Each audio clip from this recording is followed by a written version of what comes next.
शाम का समय था। मैं अपने दोस्तों का इंतज़ार कर रहा था स्टेशन के बाहर। हम लोग का बाहर कहीं घूमने जाने का प्लान था और मैं जल्दी पहुंच गया था। कुछ समझ नहीं आ रहा था कि मैं क्या करूं। मैं स्टेशन के पास जाके बैठ गया।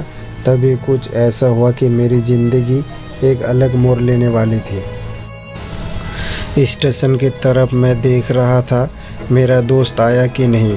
तभी अचानक मेरी नज़र एक लड़की पर पड़ी। वो जो वक्त था, मैं पूरी तरह कुछ देर के लिए थम सा गया था। मैं कुछ भूल गया था कि मैं कहाँ हूँ, क्यों हूँ। बस मेरी आँख उस लड़की की तरफ से हट नहीं रही थी और उस तरह से मैं इसे देखता ही जा रहा था। क्या बोलता मैं, बस जाके अपने दोस्त के गले लग गया और हंसने लगा। तभी पता चला यही नई लड़की थी जो कॉलेज में आज पहला दिन आई थी। मुझे वो जो पल था वही पहला पल जब मुझे लगा कि मेरा सपना था और सपना टूट गया। उस कार्ड में उसकी शादी का आमंत्रण पत्र था। फिर क्या सब कुछ वही रुक गया। शायद मैंने बहुत देर कर दी उससे अपनी दिल की बात बताने में, शायद बहुत बहुत देर। फिर उसने मुझसे पूछा कि तुम क्या कहना चाहते थे। मैं क्या कहता, तब बात बदल दी और वो चली गई और मैं वहीं बैठे रह गया। मुझे उसे अपना बनाने का बस एक सपना ही था, शायद जो एक समय पे आके टूट गया। वो आज का दिन और पहला दिन मानो क्यों आया था मेरी ज़िंदगी में। अब तक ये बात समझ नहीं आया। पहला दिन भी एक सपने की तरह आया और कुछ देर बाद टूट गई, और ये आज का पल जो फिर से एक सपना बनकर पल में टूट गया। इसलिए दोस्तों, कभी भी अपने दिल की बात बताने में देर ना करें, वरना इतना देर हो जाता है कि अपने प्यार की बस सपने में ही अपना बनाना पड़ जाता है। उसकी मासूम सा चेहरा, उसकी छोटी छोटी आँखें, उसके मासूम सा चेहरे पे वो मासूम सी उसकी हंसी, जैसे मानो कोई परी ही वो उसे देख पहले ही नज़र में मानो दिल कोई कुछ होने लगा था। क्या वो प्यार था? मुझे नहीं पता। बस दिल बोल रहा था कि मेरा दोस्त कुछ देर बाद आए या ये वक्त रुक जाए।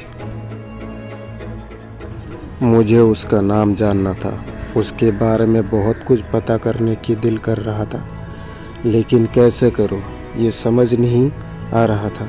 जब कुछ समझ ही नहीं आया तब मैंने बस भगवान से प्रार्थना किया कि मुझे ये लड़की मेरी ज़िंदगी में चाहिए।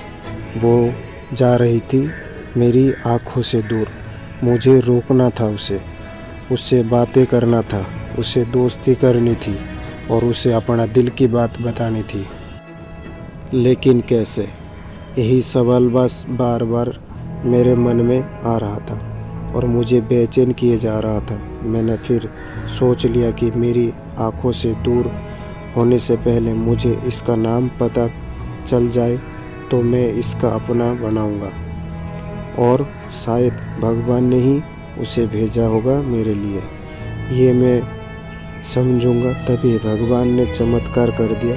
पीछे से आवाज़ आया, प्रिया मैं यहाँ हूँ। फिर वो पीछे देखी तो मैंने देखा वहाँ से एक लड़की आवाज़ दी और वो उसका पास चली गई। तभी मैं समझा इस लड़की का नाम प्रिया था। मैं खुश हो गया और उस लड़की के मन किया जाके धन्यवाद बोल दूँ, क्योंकि उसी के वजह से मुझे इसका नाम पता चला। बस तभी मैंने ठान लिया अब इसे अपना बनाना है, उसे अपनी ज़िंदगी में लाना है। फिर तभी मैं उसके पीछे जाने लगा। अचानक ही पीछे से एक हाथ आया। पीछे देखा तो दोस्त आ गया था। अब मैं क्या करूं समझ नहीं आ रहा था। मैं क्या बोलूं, उससे कैसे मना करूं, उससे कैसे जाऊं मैं उसके पीछे। मैं उसी सोच में लग रहा, तब तक वो मेरी आंखों से दूर जा चुकी थी। दिल मानो रोने लगा था और तभी मानो ऐसा लगा कि जैसे सब कुछ एक सपना था बस, और आंखें खुल गया तो सपना टूट गया। मैं वहाँ से चला तो गया अपने दोस्त के साथ, लेकिन पूरी रास्ते बस उसी के बारे में सोचता रह गया। मानो मेरा दिल अब उसके ख्यालों से निकलने की तैयारी ही नहीं था। दूसरे दिन में कॉलेज लिए तैयार हो गया और कॉलेज पहुंच गया और बेंच पे जाके बैठ गया। तभी दोस्त ने बुलाया और कहा, देख अपने कॉलेज में एक नई लड़की आई है। मेरा मन अभी भी बस उसी के ख्यालों में डूबा हुआ था। आँखों से उसका चेहरा मानो हट ही नहीं रहा था। वो बार बार मुझे आवाज़ दिए जा रहा था। तभी मुझे गुस्सा आया और पीछे उससे बोलने जा रहा ही था कि मैं रुक गया। मेरी नज़र मानो फिर से एक बार सपने में चला गया। मैंने देखा कि वही थी, मानो जैसे मेरी खुशी का कोई ठिकाना नहीं रहा। मैं खुद को रोक ही नहीं पाया रहा था और मेरी समझ में ही नहीं आ रहा था कि मैं क्या करूं। हेलो दोस्तों, ये कहानी अगर आप लोगों को अच्छा लगा तो प्लीज़ लाइक करें, शेयर करें और ऐसे कहानी और सुनने के लिए हमारे चैनल को सब्सक्राइब करें।